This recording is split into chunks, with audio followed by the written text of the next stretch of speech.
Good morning, everyone. Y'all bear with me. I'm about country as grits, so technology kind of loses me sometimes. That's our logo. So, founded in 2014, it's a sole owner-operator business. We do survival education, disaster preparedness consultations for people that want to prepare for hurricanes and things like that, retirement communities, guided adventures, kayaking, hiking, camping, and merchandise.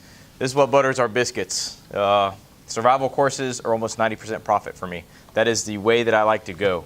My education is paid for, and it costs very little to get things going, so that is my number one niche. Guided adventures I do very well on. Merchandise is a little bit lower, but I do a pretty good bit of merchandise and consultations. A little bit about me: I'm an emergency medical responder, tracking task force leader for Marion County Search and Rescue, human tracker for Central Florida FBI, wilderness director for the Tin Can Incorporated, which is a nonprofit that takes veterans and their children and first responders on hunting trips, hiking trips, fishing trips, things like that, helping to heal PTSD. Wilderness survival instructor, and I was trained by Cody Lundeen from Discovery hit series Dual Survival. Have you guys seen that? Anybody in here watch it? Pretty cool. All right. Consumers spend $887 billion annually on outdoor recreation. Anybody know that? It beats pharmaceutical. It beats lawyers and lawsuits and other things. Outdoor recreation generates 7.6 million American jobs. Mine's one of them. Woohoo! And it generates $59.2 billion in state and local tax revenue.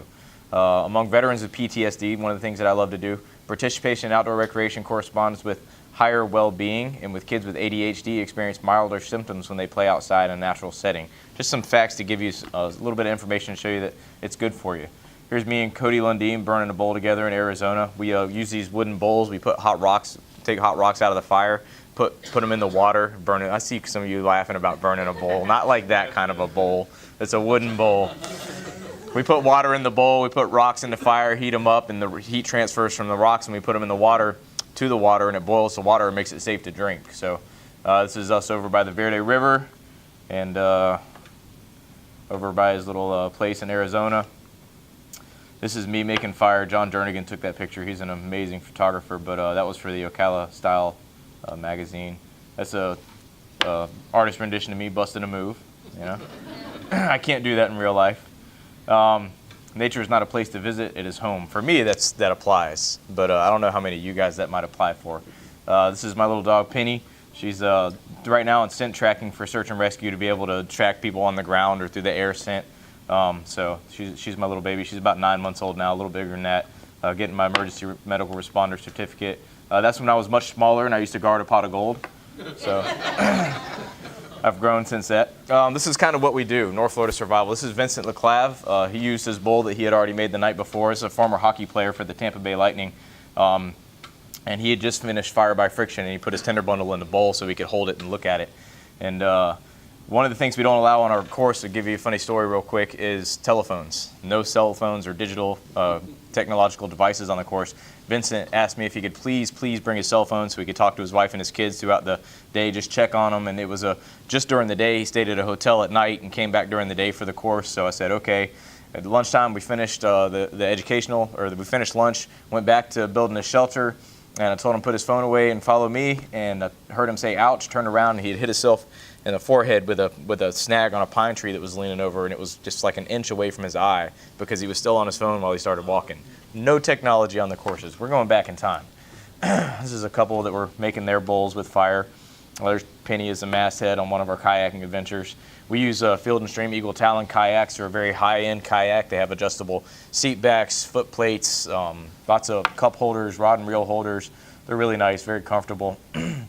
This is one of the families that I took over on Silver River. We go all over for our kayaking adventures. We go up to Ichtuckney, Crystal River, Rainbow River, Silver River. We'll go to Anastasia Park up in St. Augustine. I do summer camps with different camps around here. This is at Camp Shalom, teaching a basic land navigation course to the kids.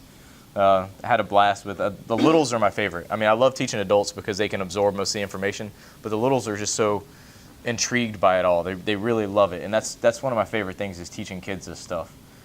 This is up in Tennessee. These are a couple of kids from a private school I went to up in Tennessee in the mountains, and it was amazing. 12 students over the course of a weekend, and they were probably some of the best and brightest students I've ever had, and they excelled at everything they did. This was on one of the hunts that the Tin Can does, and just teaching the kids how to build a shelter, making fire by friction.